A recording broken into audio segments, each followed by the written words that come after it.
Question. In an office, the average points was found to be 60.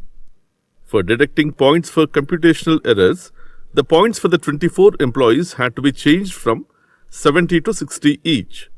So the average points dropped down to 50. What is the total number of employees working in the office?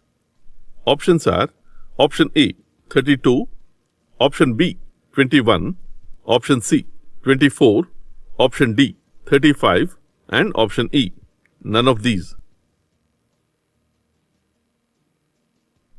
Let's see the solution. Here this is an office. In the statement they given that the average points was found to be 60. So here the average points is 60.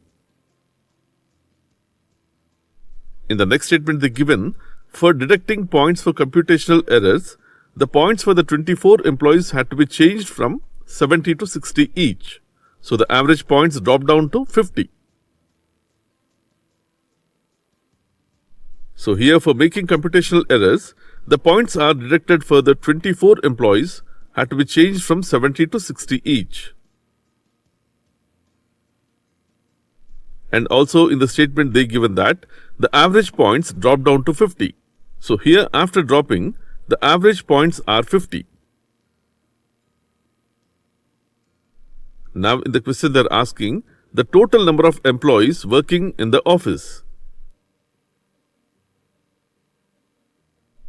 Let the total number of employees be A.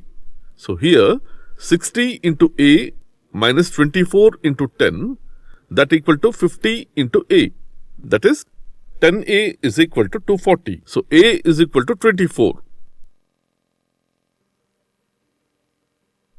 So the total number of employees working in the office is equal to 24. So the answer is option C, 24. Thanks for watching. Subscribe to learn 4 more and check our channel for complete free learning videos.